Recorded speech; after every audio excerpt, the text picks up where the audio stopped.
Baik, sebelumnya perkenalkan nama saya Reza Satira Ramdhani. Saya dari D3 Teknologi Telekomunikasi dengan NIM 6070523.049. Di sini saya akan melanjutkan dari materi yang telah disampaikan oleh teman saya sebelumnya.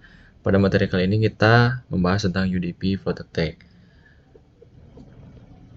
UDP Flood Attack itu merupakan suatu serangan di mana penyerang mengirimkan paket UDP secara massal ke berbagai port acak secara jarak jauh. Banjir paket UDP memaksa server untuk terus-menerus memeriksa aplikasi yang sebenarnya tidak ada pada port yang dituju. Setelah sistem gagal mengakses aplikasi yang valid dan menanggapi dengan mengirimkan paket ICMP bertipe Destination Unreachable sebagai indikasi bahwa tujuan tidak dapat dijangkau. Serangan ini menguras sumber daya jaringan pada device Anda dan bandwidth yang tersedia hingga akhirnya membuat jaringan lumpuh atau down dan tidak dapat digunakan. Seperti contoh pada gambar di kanan, di mana penyerang mengirimkan paket UDP secara terus-menerus ke alamat IP palsu di port tujuan UDP yang dipilih secara acak, yang menyebabkan device target menjadi lumpuh. Kemudian ada ICMP Flood Attack, di mana serangan ini merupakan jenis serangan yang penyerang mengirimkan sejumlah besar paket permintaan echo ICMP ke sistem korban, baik secara langsung maupun melalui jaringan pantulan. Paket-paket tersebut memicu sistem korban untuk memberikan respon dan gabungan lalu lintas yang dihasilkan membanjiri koneksi jaringan internet korban sehingga sistem menjadi kewalahan dan akhirnya tidak mampu merespon permintaan TCP/IP yang sah. Di mana dari echo tersebut device akan mengalami serangan yang terus-menerus sehingga servernya atau device yang digunakan oleh korban akan mengalami perlambatan atau kewalahan di mana akhirnya tidak mampu lagi merespon permintaan TCP/IP. Kemudian ada ping of death attack, di mana ping of death attack ini adalah serangan yang penyerangnya itu mengirimkan paket ping yang ukurannya melebihi batas maksimal dari standar IP, yaitu 65.538 byte pada server web target. Nah, ketika ukuran ini melampaui batas maksimum yang diizinkan, maka komputer yang korban gunakan akan mengalami overload yang dimana nanti akan berdampak pada kinerja dari sistem target. Kemudian ada Smurf Attack, di mana penyerang akan memasukkan alamat IP sumber agar terlihat seperti milik korban, lalu mengirimkan sejumlah besar permintaan ICMP echo ke jaringan broadcast dengan tujuan untuk membuat seluruh perangkat dalam jaringan merespon ke arah korban dan membanjiri sistemnya dengan lalu lintas yang berlebihan. Kemudian, penyerang akan memanfaatkan jaringan siaran broadcast sehingga semua perangkat yang terhubung dengan perangkat korban akan merespon permintaan ICMP echo yang diterima. Seluruh respon tersebut diarahkan ke sistem korban dan akibat volume lalu lintas yang besar, akhirnya sistem korban akan mengalami kelebihan beban sehingga mengalami kegagalan atau crash. Seperti contoh di gambar, ada suatu penyerang yang mengirimkan jaringan siaran broadcast ke semua perangkat yang terhubung. Ketika device tidak mampu menerima lagi dengan volume lalu lintas yang besar, maka sistemnya akan mengalami kelebihan beban sehingga mengalami kegagalan atau crash.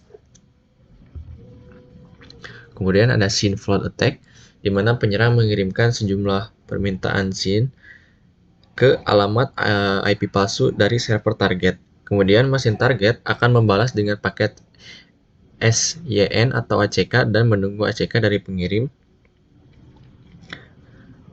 untuk menyelesaikan proses pembentukan sesi. Mesin target tidak menerima balasan karena alamat sumber yang digunakan adalah palsu. Kemudian scene flooding mengeksploitasi kelemahan dalam implementasi 3 langkah awal koneksi TCP three-way handshake pada sebagian host. Kemudian ada fragmentation attack. Penyerang akan mengirimkan paket terfragmentasi berukuran besar ke server yang menggunakan fragment TCP atau UDP sehingga kinerjanya menurun. Penyerang mengirim banyak paket terfragmentasi berukuran besar, biasanya lebih dari 1500 byte, ke server web target meskipun dengan laju pengiriman yang rendah. Proses penyusunan ulang dan pemeriksaan paket-paket besar ini menguras sumber daya secara berlebihan. Seperti contoh, data segmen 1, 2, 3, 4 akan terus dikirimkan setiap fragmentnya dengan jumlah yang banyak atau berukuran besar, akan tetapi itu tidak berpengaruh pada laju pengirimannya. Jadi walaupun laju pengirimannya rendah, akan tetapi jika terus-menerus diberikan suatu paket terfragmentasi yang berukurannya lebih besar, itu akan mempengaruhi pada sistem fragment TCP UDP yang akhirnya kinerjanya menurun. Kemudian ada multi-vector attack, di mana penyerang menggabungkan serangan yang menggabungkan antara volumetric, protokol, dan lapisan aplikasi. Penyerang juga dapat melakukannya secara berulang-ulang dengan mengubah serangan di DOS mereka, seperti menggunakan paket SYN atau serangan pada lapisan 7. Kemudian ada peer-to-peer attack. Penyerang akan mengerahkan klien dari jaringan berbagai file peer-to-peer untuk memutuskan koneksi dari jaringan mereka dan menghubungkan diri ke situs palsu milik korban. Kemudian, penyerang mengeksploitasi celah pada jaringan yang menggunakan protokol DC++ atau Direct Connect yang digunakan untuk berbagi berbagai jenis file antar klien pesan instan. Dengan metode ini, penyerang akan melancarkan serangan denial of service berskala besar dan membobol situs web. Nah, karena adanya protokol dari DC++ ini, dengan memanipulasi klien peer-to-peer agar terhubung ke situs korbannya. Nah, ini akan menyebabkan situs target dibanjiri lalu lintas tak sah dan tidak bisa jatuh. Seperti contoh ketika ada seorang penyerang yang melakukan penyerangan ke user 5 dan ke user 1. Kemudian user 1 akan mengirimkan ke user 4 dan user 5 pun dengan berulang juga akan mengirimkan sebuah alamat palsu atau web palsu, situs palsu dari attacker tadi atau penyerang tadi ke user lain. Kemudian user lain juga karena kurangnya pemahaman dari karyawan atau user juga, mereka akan melakukan pengiriman situs palsu itu secara menyebar. Akhirnya akan membuat sistem yang ada contohnya pada suatu perusahaan akan mengalami kebobolan. Kemudian ada permanent denial of service attack. Permanent DOS atau flashing adalah serangan yang menyebabkan kerusakan permanen pada perangkat keras sistem. Berbeda dengan serangan DOS lainnya, flashing merusak perangkat keras secara langsung sehingga korban harus mengganti atau memasang ulang perangkat tersebut. Serangan ini dilakukan dengan teknik yang dikenal dengan breaking, yaitu membuat sistem menjadi tidak dapat digunakan sama sekali. Dengan metode ini, penyerang mengirim pembaruan perangkat keras palsu kepada korban.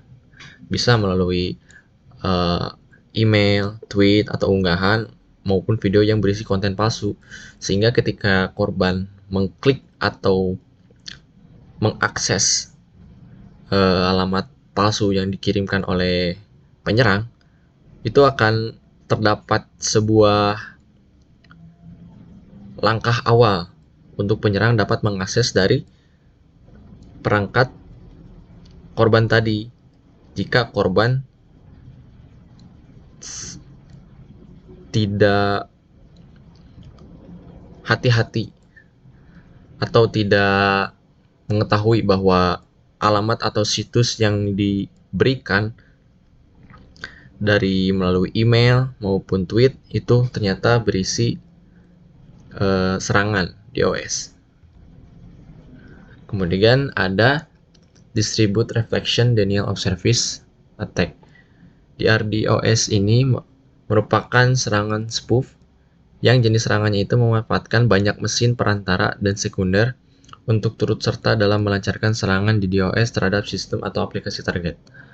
Penyerang melancarkan serangan ini dengan mengirimkan permintaan ke host perantara yang kemudian meneruskannya ke mesin sekunder, dan dari mesin-mesin tersebut akan memantulkan lalu lintas serangan target ke utama. Berikut ada alat yang digunakan untuk melakukan penyerangan di DOS. Seperti Hoik, kemudian ada Hulk, kemudian ada Thor's Hammer, Slow Loris, kemudian ada Pyloris, Are You Dead Yet? Kemudian Hoik ini melakukan serangan ke alamat IP manapun dengan port dan protokol yang dipilih oleh pengguna. Sedangkan Loik, Low Orbit Ion Cannon, digunakan untuk memenjari situs target dengan paket TCP, paket UDP, ataupun HTTP.